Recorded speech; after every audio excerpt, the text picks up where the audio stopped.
Hi, I'm Jeff Tobe and I am coloring outside the lines. If generating good ideas is part of your job, and let's face it, whose job isn't?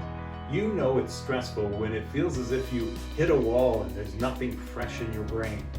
No worries. Creativity truly is an inexhaustible resource. It's just a matter of finding a new way to turn it on again.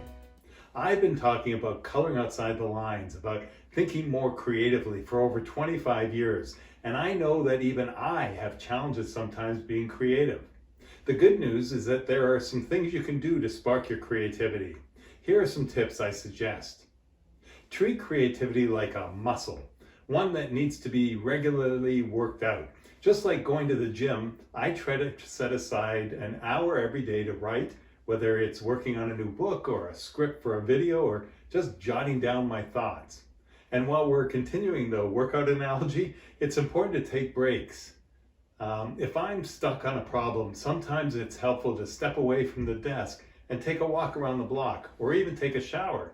You always have your best ideas in the shower. Oh, is that just me? I think that by uploading the problem into our very personal computers, our brains continue to work on it even when we think we're focused on other things. A day in the office can be filled with meetings and high priority items. Playing background music at my desk relaxes me and keeps me from being too serious all the time. I find I'm more open creatively when I'm calm and can think clearly. For some reason, even though I was never a fan, I find classical music stimulates something in my brain. Try it and let me know what works for you. Discover your most creative, reproductive time of the day and make it a scheduled daily appointment. I can't wait when I get up to grab my coffee and get to my computer and start cranking out ideas. That's my most productive time, in the morning. When I get up, that's when I do most of my conceptualizing.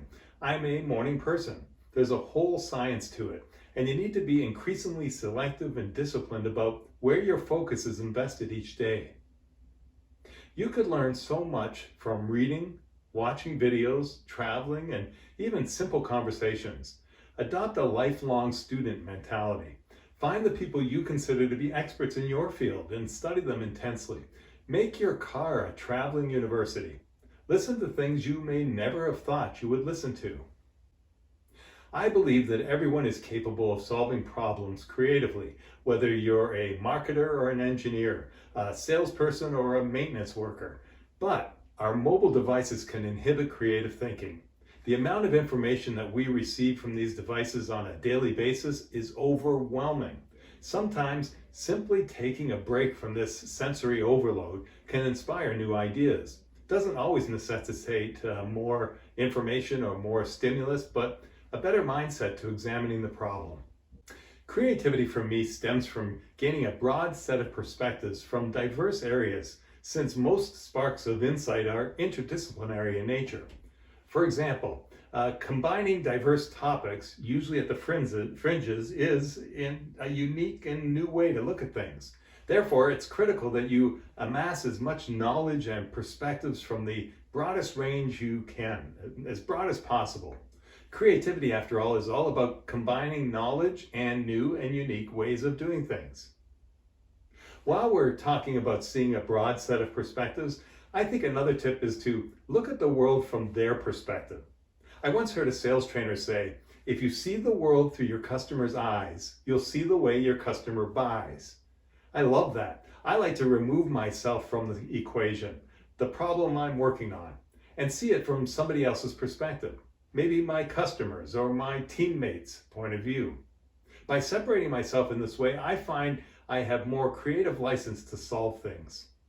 Work for a company that gives you freedom. In yoga, a guru sits in front of you modeling and correcting poses for the class, but they can also limit freedom. While workplaces have their org charts and chains of command, it's important for the individual to be their own guru, having the freedom to step away from norms and color outside the lines. It's on all members of the team to let each other be their own guru and to let creative ideas flow naturally. Energy is fundamental to not only creativity, but connectivity. When we're in a creative mode, circuit breakers can creep up and block our energy and divert our thinking. It's important to understand that When something impedes our energy, it limits our creativity. These circuit breakers include doubt, clutter, conflict, fear, stress, and other external resources. Each have their own definition and impact on our creativity. When we recognize the frequency and intensity of each of these in our daily lives, we're able to identify and circumvent them on our way to a more creative solution. The place of creativity to me comes from the unknown. When you can leave room for the unknown to happen and you challenge what you know, that's when most interesting things happen. It's like a kid playing. They learn the mechanics of a game only to destroy it and do it anew. Genius architects give birth to a beautiful masterpiece, not when they implement time and time again what they did on previous projects, but when they start something from scratch.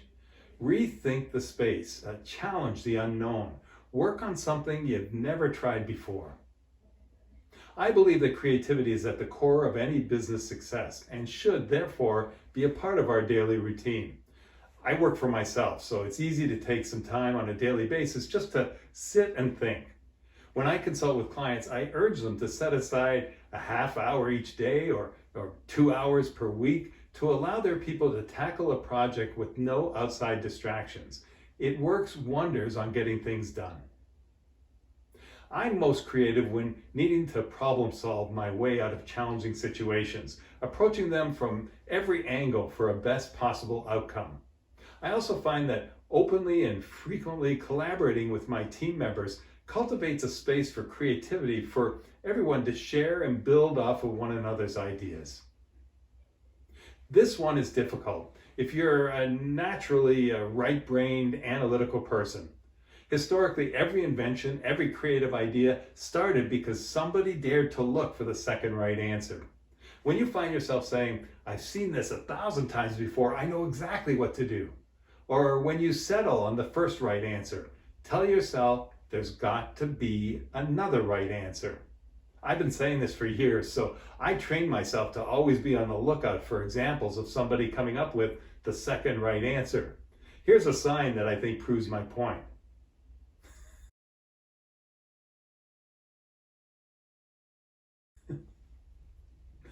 It's about trying something outside of your creativity comfort zone. If you're already involved in creative pursuits but want to build your creativity muscle, step outside of your creativity comfort zone and try something completely new. If you're a designer, try writing a poem. If you're a writer, try practicing a new instrument. If you're an engineer, try learning a new kids game. The point is, there are a lot of different ways to be creative. And when you try something new, it can help your brain create new connections and inspire a new kind of creativity. Then, that new kind of creativity can help you be more creative in other areas of your life. So writing a poem can help inspire new ideas in your designs, or playing an instrument can help you become a better writer.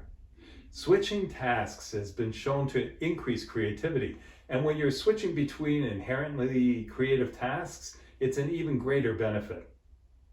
Creativity isn't something that's reserved for geniuses. It's available to everyone, no matter who you are or where you're at in life. All you have to do is practice. So what are you waiting for? Get out there and start developing your creative strength. I can't wait to see what new and amazing things you come up with. Until next time, this is Jeff Tobe urging you to keep coloring outside the lines.